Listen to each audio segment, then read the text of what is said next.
Hello बच्चों। बच्चों, हमने अपने पिछले वीडियो में आपकी पाठ्य पुस्तक हिंदी पाठ्य पुस्तक खुलते पंख का पाठ 6 पढ़ा था।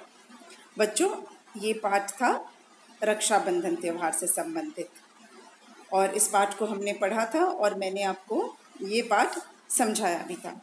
बच्चों, हमने इस पाठ के साथ साथ भारत के अन्य कई त्यौहार के बारे में भी चर्चा की थी। भारत में कौन कौन से त्यौहार मनाए जाते हैं, क्यों मनाए जाते हैं, किस प्रांत में कौन से त्यौहार मनाए जाते हैं, इन सब पर हमने बहुत सारी चर्चा भी की थी और साथ ही इस पाठ को पढ़ा भी था।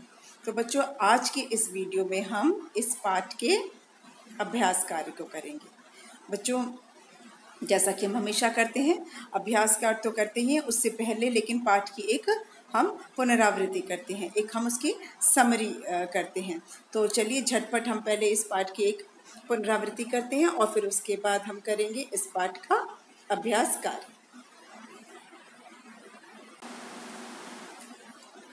तो बच्चों, ये है पाठ 6 रक्षाबंधन। और इस पाठ में हमने क्या पढ़ा था? इस पाठ में हमने रक्षाबंधन त्योहार के बारे में पढ़ा था। बच्चों, रक्षाबंधन जो कि भाई बहन के प्यार का त्योहार है ना। तो इस पाठ में हमने पढ़ा था कि रक्षाबंधन का दिन है और रिमझिम नाम की एक छोटी सी बच्ची बहुत खुश है। वो इस त्योहार को लेके बहुत उत्साहित है और वो सुबह से ही चहकती हुई घूम रही है, नाचती गा रही है, बोल रही है, बहुत प्रसन्न है। और वह ये सोचकर बहुत प्रसन्न है कि वो आज अपने भाई को राखी बांधेगी और इसलिए रिमझिम सुबह जल्दी उठकर नहा धोकर बन संवर कर सज धज कर तैयार हो गई है, राखी के पर्व के लिए तैयार हो गई है। और रिमझिम की माँ ने रिमझिम के लिए एक दिन पहले ही गुलाबी रंग का घाघरा और चुनरी खरीद दी थी। तो उसने नई गुलाबी रंग की घाघरा और चुनरी पहनी है और हाथों में उसने रंग बिरंगी चूड़ियाँ पहनी हैं, जो कि माँ ने एक दिन पहले ही खरीद ली है। माँ ने भैया के लिए भी कुछ खरीदा है। माँ ने भैया के लिए रेशमी कुर्ता पैजामा खरीदा है। रिमझिम ने राखी के पर्व के लिए, रक्षाबंधन के लिए एक सुंदर सी राखी अपने भाई के लिए खरीदी है, जो कि वो अपने भाई की कलाई पर बांधेगी। और माँ ने भी अपने भाई के लिए राखी खरीदी है। और माँ के भाई कौन है? माँ के भाई रिमझिम के मामा। तो मामा जी के लिए माँ ने भी राखी खरीदी है, क्योंकि वह भी अपने भाई को राखी बांधेंगी। और रिमझिम अपनी माँ के साथ मामा जी के घर वो दोपहर को जाएगी, जहाँ पे मामा जी को माँ राखी बांधेंगी। अभी क्या घर का माहौल है? घर में माँ जो है वो रसोई घर में पकवान बना रही है। जो त्योहारों पर विशेष व्यंजन बनाए जाते हैं, घी में तले जाते हैं, तो माँ पकवान बना रही है। और घर में कोई मेहमान आने वाला है। कौन आने वाला है? बच्चों की बुआ आने वाली है, बुआ जी आने वाली है। बुआ कौन होती है? बुआ होती है पापा की बहन। और पापा की बहन अपने भाई को राखी बांधेगी, मतलब पापा को राखी बांधने के लिए वो आ रही है। बुआ जी पापा को राखी बांधने के लिए आ रही है, क्योंकि बुआ जी पापा की बहन है और घर के सब लोग बुआ जी के आने का इंतज़ार कर रहे हैं। और रिमझिम जो कि बहुत उत्साहित है, वह बार बार बाहर जाके देख रही है कि बुआ जी क्यों नहीं आई अभी तक, क्यों नहीं आई अभी तक। तो जब जैसे ही बुआ जी आती हैं, रिमझिम पहले उन्हें नमस्कार करती है, नमस्ते करती है, जैसा कि आप सब लोग अपने से बड़ों को करते होंगे, हम भी करते हैं। जो हमसे बड़े होते हैं उनको हम प्रणाम करते हैं, नमस्कार करते हैं ना। तो वैसे ही रिमझिम बुआ जी को नमस्कार करती है, नमस्ते करती है। फिर अंदर आके माँ को सूचित करती है, माँ को बताती है कि बुआ जी आ गई हैं। तो माँ बाहर आती हैं और बुआ जी को अंदर लेकर आती हैं आदर के साथ। वो लोग बैठते हैं, पर क्योंकि जो रिमझिम है वो तो सुबह से ही इंतज़ार कर रही थी, तो बुआ जी के आते ही वो बोलती है कि सबसे पहले वह भैया को राखी बांधेगी। और उसकी भोली सी बातें सुनकर, भोली भाली बातें सुनकर बुआ जी को हंसी आ जाती है। उसके बाद राखी बांधने की तैयारी होती है। भैया जो है कुर्ता पैजामा पहन के तैयार है, बहुत प्यारा लग रहा है। रिमझिम जो है अपने भाई के माथे पर रोली का टीका लगाती है। बच्चों, रोली क्या होता है? मैंने बताया था आपको, लाल रंग का एक पाउडर होता है जिसका कि टीका लगाया जाता है। तो रिमझिम भैया के माथे पर रोली का टीका लगाती है और फिर चावल लगाती है, जिसे कि हम अक्षत भी बोलते हैं। फिर वो भैया की कलाई पे राखी बांधती है और भैया का मुंह मीठा करती है। मुंह मीठा कैसे कराती है? मुंह में मिठाई खिलाती है। उसके बाद भैया रिमझिम को प्यार करते हैं, क्योंकि बड़े भैया हैं रिमझिम के, और वह भी रिमझिम को मिठाई खिलाते हैं। बर्फ़ी का टुकड़ा रिमझिम के मुंह में रख देते हैं। उसके बाद रिमझिम भैया से अपना उपहार मांगती है, और भैया क्या देते हैं? भैया एक बड़ी सी गुड़िया, रिमझिम को एक बड़ी सी गुड़िया उपहार में देते हैं। रिमझिम गुड़िया लेके बहुत खुश होती है, बहुत ज़्यादा खुश होती है, और वो खुशी से अपने भैया को गले लगा लेती है। उसके बाद वह चहकती हुई बुआ जी से कहती है कि वो अपनी गुड़िया अपनी सहेली को दिखाने जा रही है, क्योंकि बच्चों को हमेशा ऐसा होता है ना, कोई नई चीज़ आती है घर में, कोई नया गिफ्ट मिलता है तो हम अपने फ्रेंड्स को दिखाते हैं। तो वैसे ही रिमझिम भी अपनी गुड़िया दिखाने के लिए अपनी सहेली के घर चली जाती है। थोड़ी इतनी देर में पापा भी आ जाते हैं, और फिर बुआ जी पापा को राखी बांधने में लग जाती हैं। तो बच्चों, ये थी कहानी इस पाठ की। बच्चों, पाठ की कहानी तो रक्षाबंधन की थी, लेकिन इस पाठ का मुख्य उद्देश्य क्या था? हमें अपने त्योहारों से परिचित कराना।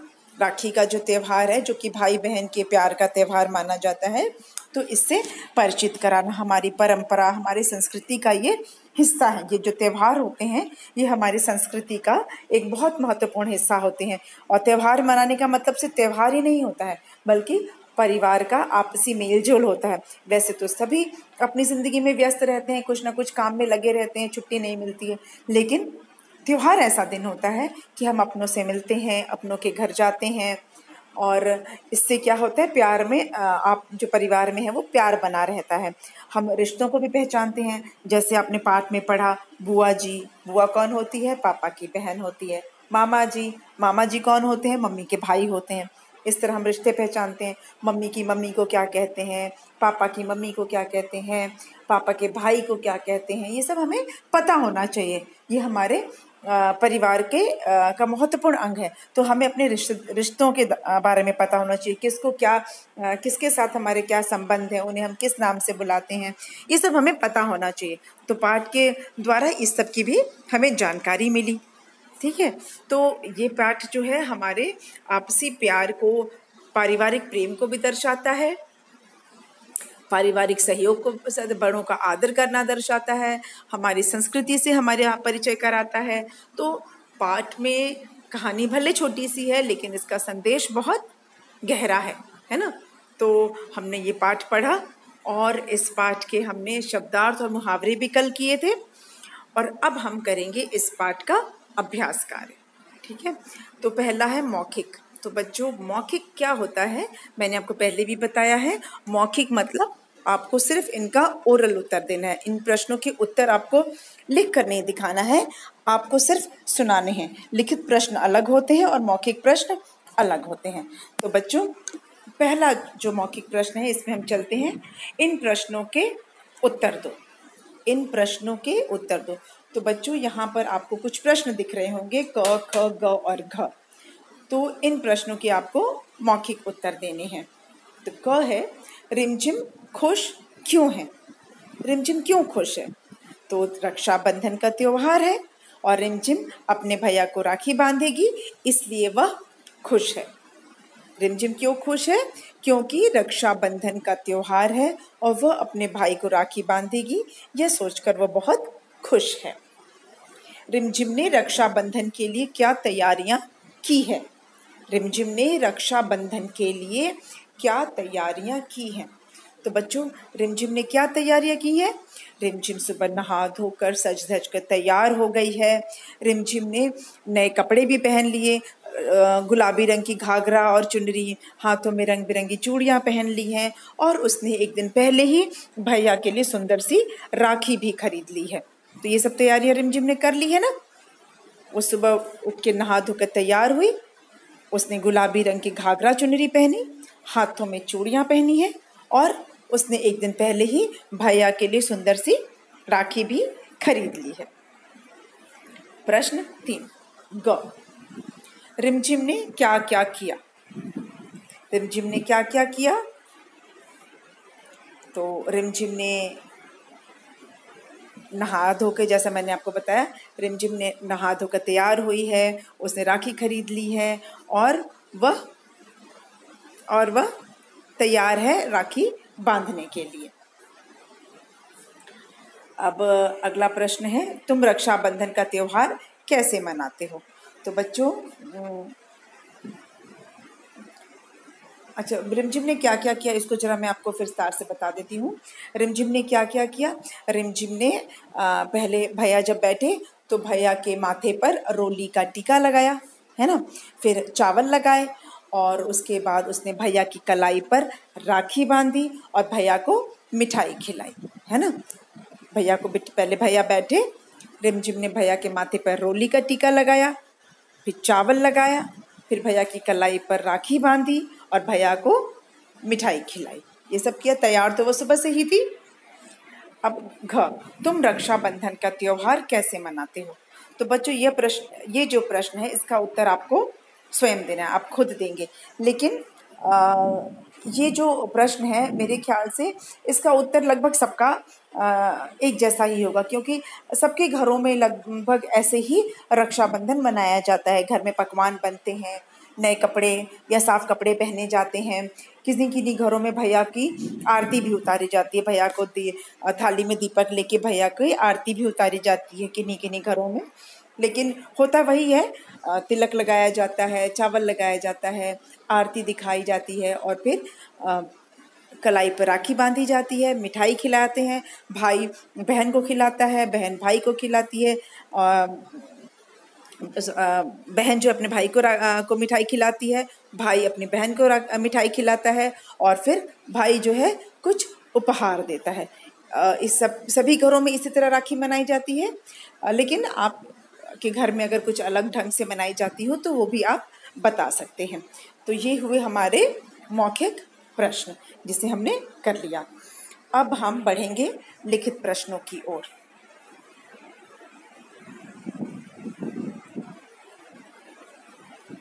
बच्चों, लिखित प्रश्न में क्या है, आपको इन प्रश्नों के उत्तर लिखने हैं और ये आपको कॉपी में करना है। इसमें पहला है, माँ ने भैया के लिए क्या खरीदा? माँ ने भैया के लिए क्या खरीदा? तो उत्तर होगा, माँ ने भैया के लिए रेशमी कुर्ता पायजामा खरीदा। माँ ने भैया के लिए रेशमी कुर्ता पायजामा खरीदा। ख, रक्षाबंधन के दिन रिमझिम के घर कौन आने वाला है? रक्षाबंधन के दिन रिमझिम के घर कौन आने वाला है? तो उत्तर होगा, रक्षाबंधन के दिन रिमझिम के घर रिमझिम की बुआ आने वाली है, उसकी बुआ आने वाली है, बुआ जी आने वाली हैं। रक्षाबंधन के दिन रिमझिम के घर उसकी बुआ आने वाली है। ग, दोपहर को रिमझिम कहाँ जाएगी? दोपहर को रिमझिम कहाँ जाएगी? उत्तर, दोपहर को रिमझिम अपनी माँ के साथ मामा जी के घर जाएगी। दोपहर को रिमझिम अपनी माँ के साथ मामा जी के घर जाएगी। घ, भैया ने रिमझिम को क्या उपहार दिया? भैया ने रिमझिम को क्या उपहार दिया? उत्तर, भैया ने रिमझिम को एक बड़ी सी गुड़िया दी। भैया ने रिमझिम को एक बड़ी सी गुड़िया उपहार में दी। तो हमारा ये प्रश्नों के उत्तर हो गए, है ना। माँ ने भैया के लिए क्या खरीदा? माँ ने भैया के लिए रेशमी कुर्ता पायजामा खरीदा। ख, रक्षाबंधन के दिन रिमझिम के घर कौन आने वाला है? रक्षाबंधन के दिन रिमझिम के घर उसकी बुआ जी आने वाली हैं। दोपहर को रिमझिम कहाँ जाएगी? दोपहर को रिमझिम माँ के साथ मामा जी के घर जाएगी। घ, भैया ने रिमझिम को क्या उपहार दिया? भैया ने रिमझिम को एक बड़ी सी गुड़िया उपहार में दी।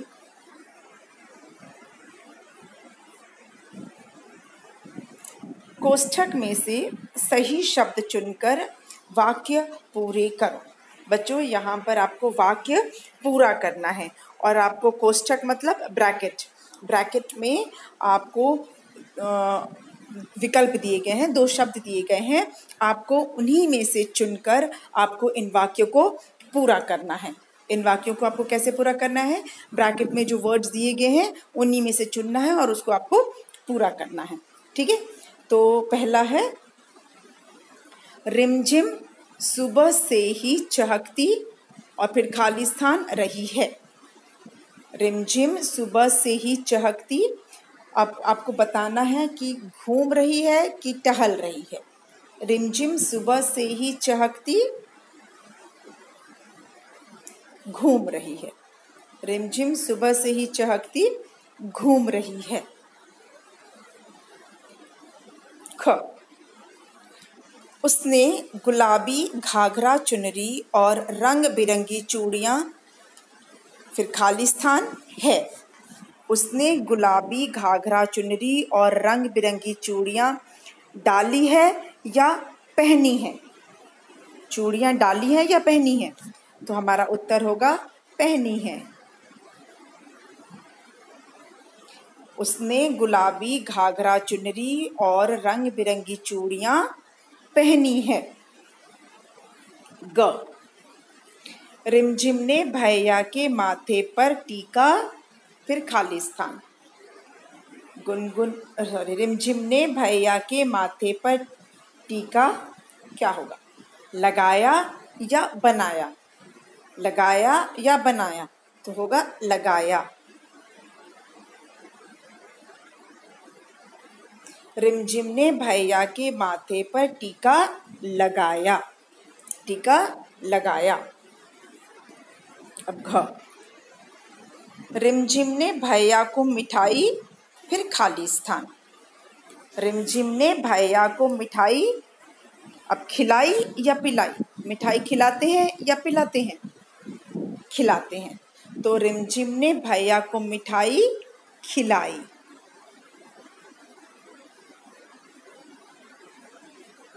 रिमझिम ने भैया को मिठाई खिलाई। अब अंगा, गुड़िया लेकर रिमझिम बाहर भाग, फिर खाली स्थान है। गुड़िया लेकर रिमझिम बाहर भाग आती है या जाती है? आती है या जाती है? तो क्या होगा उत्तर? गुड़िया लेकर रिमझिम बाहर भाग जाती है। गुड़िया लेकर रिमझिम बाहर भाग जाती है। तो बच्चों हमने ये भी कर लिया, एक बार इसको दोहरा लेते हैं। रिमझिम सुबह से ही चहकती, घूम रही है। उसने गुलाबी घाघरा चुनरी और रंग बिरंगी चूड़ियाँ पहनी हैं। रिमझिम ने भैया के माथे पर टीका लगाया। घ, रिमझिम ने भैया को मिठाई खिलाई। अंग, गुड़िया लेकर रिमझिम बाहर भाग जाती है। तो ये अभ्यास हमने कर लिया। अब है हमारा भाषा से। पढ़ो, समझो और लिखो। बच्चों इसमें क्या करना है, ये इस तरह का अभ्यास आपको हर पाठ में मिलेगा। हर पाठ के अंत में आपको इस तरह का अभ्यास मिल रहा है जिसमें संयुक्त अक्षर हैं। एक अक्षर आधा है और दूसरा अक्षर आपका पूरा है। बच्चों ये बहुत ही महत्वपूर्ण अभ्यास होता है। इससे आपका जो है शब्दकोश बढ़ता है, आपका उच्चारण सही होता है, आपकी स्पेलिंग मिस्टेक्स कम होती है और आपकी हिंदी भाषा की जानकारी भी इससे बढ़ती है। तो ये आपको पढ़ना है, समझना है और लिखना है। बच्चों ये जो है इसको आप बहुत ध्यान से देखिएगा, क्योंकि ये जो आधा और पूरा वाला जो होता है इसमें अक्सर बड़े भी बहुत गलतियां करते हैं। बच्चे तो करते ही हैं, बड़े भी करते हैं। तो बच्चों हम इसको शुरू करते हैं। पहला है, देखिए, आधा प और य। बच्चों ये जो प के नीचे हलंत लगा है इसका मतलब होता है कि प आधा है। प आधा है और उसके साथ में य पूरा है। तो आधा प और पूरा य मिलके बनेंगे प्य। इसका उच्चारण है प्य। प्य, आधा प और य बना प्य। और इससे बनने वाले शब्द क्या हैं पहले हम देख लेते हैं। प्य है प्यार, आधा प या और र, प्यार, आधा प या और ला, प्याला, प्याला, और उसके बाद है प्यासा, आधा प या और सा, प्यासा, प्यार, प्याला, प्यासा। बच्चों आधा प और भी कई अक्षर के साथ लग सकता है, जैसे ल के साथ लगता है प्लास्टिक, जब हम लिखते हैं ना प्लास्टिक, आधा प ला, प्लास्टिक लिखते हैं। और आधा प और पूरा प भी होता है, जैसे अब लिखते हैं प, आधा प, फिर पप्पू लिखते हैं, किसी का नाम भी होगा पप्पू। तो आधा प अन्य कई अक्षर के साथ भी लगता है, लेकिन यहाँ पर य के साथ लगा हुआ है, तो हम य वाले अक्षर ही देख रहे हैं। और क्या अक्षर इससे और क्या शब्द बन सकते हैं? प्यार, प्याला और प्यासा के अलावा प्यास, और क्या हो सकता है? और हो सकता है प्याज, है ना, प्याली, प्यारे, और भी कई शब्द हैं जो प और य को मिला के बन सकते हैं। आधा प और य मिला के बन सकता है, जैसा कि मैंने आपको बताया प्यारे, है ना, प्याज जो सब्जी में डालते हैं वही वाला प्याज, ठीक है, उसको एक्चुअली में प्याज बोलते हैं, ज के नीचे नुक्ता होता है। ये मैं आपको अपने एक वीडियो में बता चुकी हूँ। तो आधा प और य वाले अन्य शब्द भी आप ज़रूर देखिएगा। यहाँ तो 3 उदाहरण दिए हैं, आप अन्य शब्द भी देख सकते हैं। उसके बाद हमारा दूसरा शब्द है, दूसरा अक्षर है आधा त और य। और जैसा कि आप देख सकते हैं आधा त ऐसे लिखा है और य है, ये हुआ त्य, इसका उच्चारण है त्य, त्य। और यहाँ पे आधा तो य के साथ है, तो हुआ त्य, त्योहार। और शब्द क्या है? त्योहार, त्योहार।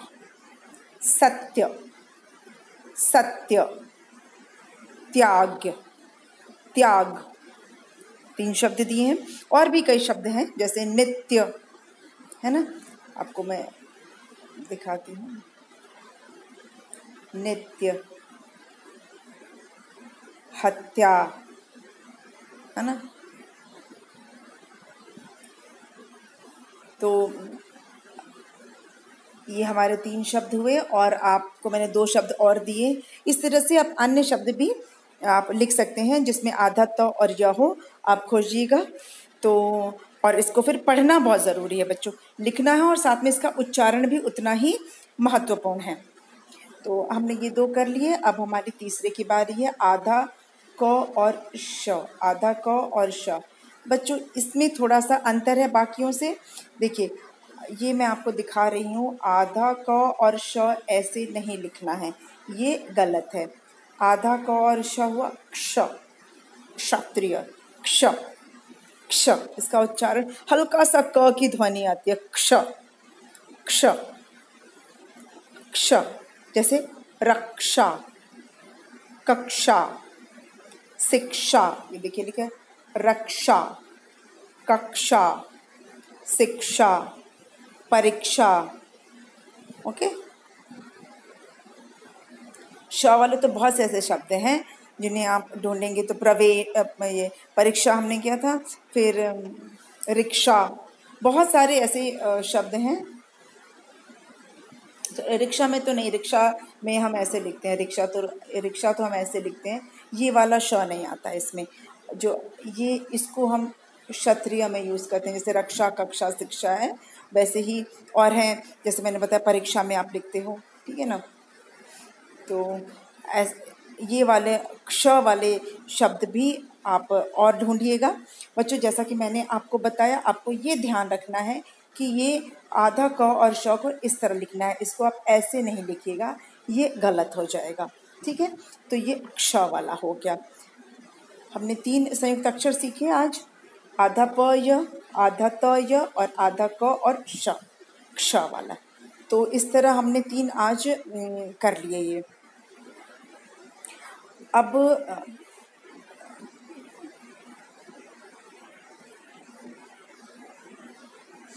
अगला हमारा है पढ़ो और समझो। बच्चों इसमें क्या है, देखिए एक ही शब्द है, दोनों तरफ एक ही शब्द लिखे हुए हैं। देखिए यहाँ पर भी और यहाँ पर भी दोनों शब्दों का उच्चारण बिल्कुल एक है। सुंदर, सुंदर, ये भी सुंदर लिखा है और ये भी सुंदर है। दोनों का उच्चारण एक जैसा है, परंतु लिखने का ढंग अलग है। जो ऊपर बिंदु है, जो बिंदी डाली गई है, वह आधा न के लिए है। जैसे सु आधा न द र, सुंदर। तो ये जो आधा न है ये बिंदी के रूप में है। जैसे ये लिखा है, ये ऊपर जो बिंदी है वही आधा न का ध्वनि देती है। आधा न की जो आवाज़ है वो इसी ऊपर जो बिंदी है उससे आ रही है। सुंदर, वो न का ही ध्वनि है। देखिए सुंदर, सुंदर। तो आप सुंदर को इस तरह भी लिख सकते हैं और आधा न लगाकर भी लिख सकते हैं। फिर है उसी के नीचे देखिए बंधन, ब के ऊपर बिंदी है, बंधन, उच्चारण है बंधन, बंधन। और उसके बगल में भी लिखा है ब आधा न ध न, दोनों का उच्चारण बिल्कुल एक जैसा है। बंधन और बंधन दोनों को ही हम बंधन कहेंगे। ये भी बंधन है और ये भी बंधन है। दोनों एक ही शब्द हैं, बस उसको लिखने का ढंग अलग है। वैसे ही हुआ ये, देखिए इस तरफ इंतज़ार, ये इंतज़ार। यहाँ भी जो बिंदी है ये आधा न त ज़ार, इंतज़ार। और ये जो ऊपर जो बिंदी है वो आधा न की ध्वनि दे रही है, इंतज़ार, इंतज़ार। नीचे मंदिर, आधा न, मंदिर, मंदिर। बच्चों हिंदी में ऐसे कई ऐसे शब्द हैं जिसमें कि आधा न की जगह आप बिंदु भी ऊपर लगा सकते हैं। ऊपर बिंदी लगा दिया, वो आधा न की ध्वनि देती है। तो इससे अर्थ नहीं बदल जाएगा, इससे शब्द तो वही रहेगा, शब्द वही रहेगा, उसका अर्थ नहीं बदलेगा, बस उसको लिखने का ढंग थोड़ा सा अलग सा हो जाता है। ठीक है। जैसे कि आपने ये देखा है तो सुंदर है। बच्चों ऐसे ही कई शब्द हैं। मैं आपको एक और उदाहरण देती हूँ, जैसे है बंदर। बंदर आप ऐसे भी लिखते हैं, ऐसे लिखते हैं, और आप बंदर को ऐसे भी लिख सकते हैं। ये भी बंदर है। ठीक है, दोनों ढंग से बंदर को लिखा जा सकता है। अब जैसे मैं अपना नाम लिख रही हूँ,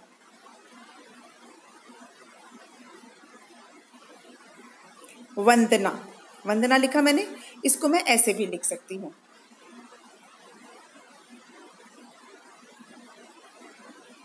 ठीक है, व आधा न द ना, व आधा न द ना या वंदना, दोनों का अर्थ एक है, उच्चारण एक है, बस लिखने की जो स्पेलिंग है वो अलग है।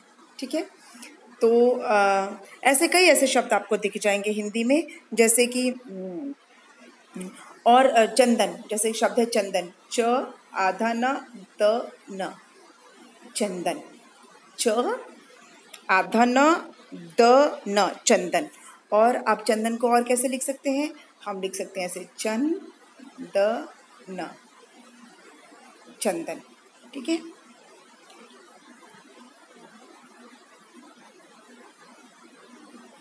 और ऐसे शब्द आप ढूंढ सकते हैं जिसमें कि इस तरह का आ सकता है, पर हर शब्द ऐसा नहीं। कुछ ऐसे शब्द हैं जिसके ऊपर बिंदी है लेकिन वो आधा न नहीं होंगे, इसमें आपको कंफ्यूज नहीं होना है।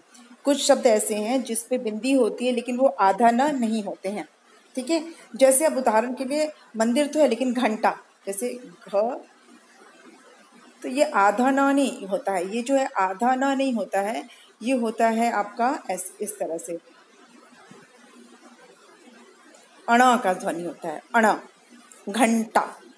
ठीक है, ये और घंटा, तो ये आधा न नहीं है, इसलिए आपको कंफ्यूज नहीं होना है। मैंने जैसा बताया कि हर जो बिंदी है वो आधा न नहीं होती है। जैसे अब खंबा, खंभा, ये जो बिंदी है ये आधा न नहीं है, ये खम, ये आधा म है। ठीक है, खंभा, आई बात समझ में। जैसे पंखा, तो ये भी आधा न नहीं है, आधा ना नहीं है। आप खुद से जब इसे बोलेंगे, शब्द का उच्चारण करेंगे, तो आपको समझ में आ जाएगा कि कहाँ पे आधा ना के लिए उसका उच्चारण हो रहा है और कहाँ पर आधा ना के लिए नहीं हो रहा है। ठीक है, तो इसमें आपको बिल्कुल भी कंफ्यूज नहीं होना है। आप पहले बोल कर देखिएगा, तब आपको जब अगर न की ध्वनि सुनाई देती है तब आधा न है, नहीं तो नहीं है। ठीक है, आपको आधा न की ध्वनि सुनाई देगी। तो बच्चों, हमने ये आपके अभ्यास किए, मौखिक प्रश्न किए हमने, लिखित प्रश्न किए हमने। देखिए, मौखिक कर लिया हमने, लिखित कर लिया, कोष्ठक में जो से शब्द चुनकर वाक्य पूरे करने वो हमने किया, पढ़ो समझो और लिखो किया, और ये पढ़ो और समझो किया। बच्चों, बाकी का जो इसका अभ्यास कार्य है उसे हम अपने अगले वीडियो में पूरा करेंगे। ठीक है, तो आज के लिए इतना ही। अगर आपको इसमें कुछ बातें नहीं समझ में आई होंगी या कुछ भी आपको डाउट है तो आप मुझसे बिल्कुल पूछ सकते हैं। धन्यवाद।